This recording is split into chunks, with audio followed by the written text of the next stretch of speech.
నమస్కారం.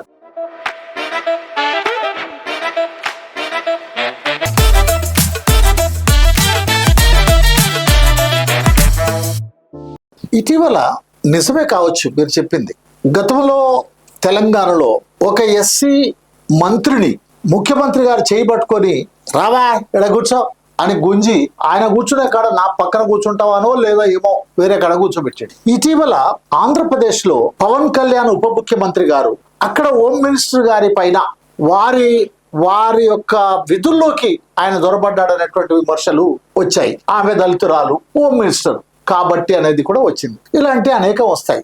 అయితే ఇలాంటి రాకుండా ఉండటానికి, ఇట్లాంటి వాటి అడ్డుకట్ట వేయడానికి మీ దగ్గర ఏమైనా ఆలోచన ఉందా? ఖచ్చితంగా ఉన్నాయి. ఇక్కడ వాళ్ళు చెప్పే ఏదైతే ఆధిపత్య కులాలు చెప్తారు, రాజకీయ పార్టీలు చెప్తారు, వీళ్ళు మేము బీఫామ్ ఇస్తే మా సింబల్ మీద గెలిచిన వ్యక్తులు వీరు కాబట్టి వీళ్ళు నా హ్యాండ్ ఓవర్ లో ఉండాలి, నా మాట వినాలనేది ఇక్కడ జగమెగ సత్యం వాళ్ళు ఆవేశం జరిగేది. దానికి అడ్డుకట్ట వేయడానికి కూడా ఒక ప్రయత్నం చేస్తే ఫలితం వస్తుంది.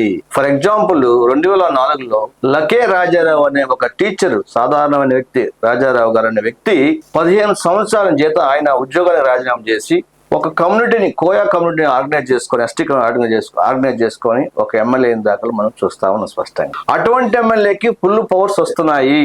ఎక్కడ? ఏ రాష్ట్రం? ఏపీలో లకే రాజారావు. ఏ నియోజకవర్గం? పాడేరు నియోజకవర్గంలో ఒక ఎమ్మెల్యే అయ్యిండు. సో ఆయన వాళ్ళ వాయిస్ వినిపించిండు. సో ఈ రాష్ట్ర బడ్జెట్ లో ఎంత ఓటా వచ్చిందో ఆ ఓటాను తీసుకెళ్లి ఇండిపెండెంట్ గా ఆ సమాజానికి ఖర్చు పెట్టడం జరిగింది. సో అటువంటి ప్రయత్నం అనేది ఈ రోజు 29 ఎస్సీలు ఉన్నాయి, 7 ఎస్టీలు ఉన్నాయి. సో ఎస్సీ ఎస్టీ బీసీ మేధావర్గ చదువుకున్న విద్యావంతుల మేధావులను ఆలోచన చేసి, సో ఈ 79 సంవత్సరాలు గడిచిపోయిన కాలం మనం తీసుకురాలేము. ఇక నుంచైనా మనము మన అసెంబ్లీలో మన వాయిస్ వినిపించే విధంగా మన ఓట్లు మనం వేసుకొని ఎమ్మెల్యేలని మనం ఎంపీలు మనం తయారు చేసి అసెంబ్లీకి పంపించినట్లయితే వాళ్ళ వాయిస్ వినిపిస్తారు, బడ్జెట్ లో వాటా తెచ్చుకుంటారు. ఆ వాటాని మన ప్రజలకు ఖర్చు పెట్టే దాఖలు వస్తుంది. ఖచ్చితంగా ఎస్సీ రిజర్వ్డ్ కాన్స్టిట్యున్సీ లో ఫర్ ఎగ్జాంపుల్ ఒక రైల్వే కోడూరు అసెంబ్లీ కాన్స్టిట్యున్సీ ఉంది కడప జిల్లాలో. ఈ రైల్వే కోడూరు కాన్స్టిట్యున్సీలో 2,20,000 ఓట్లు సుమారుగా ఉంటే అందులో by 3 అంటే 60-70,000 ఓట్లు వస్తే ఒక ఎమ్మెల్యే గెలుస్తాడు. అక్కడ ఎస్సీలు 70,000 ఓట్లు ఎస్సీలే ఉన్నాయి. ఎస్సీలు ఓట్లు వేసుకున్నా గెలిచే స్థానాలు ఈ రాష్ట్రంలో ఈ ఏపీలో 40-50 స్థానాలు ఓన్లీ దళితులు ఓట్లు వేస్తే గెలిచే స్థానాలు ఉన్నాయి. ఈ స్థానాల మీద పట్టుబెగించి ప్రయత్నం చేసి గెలిపించి అసెంబ్లీకి వెళితే సో ఓరి మనం కట్టడి చేయొచ్చు.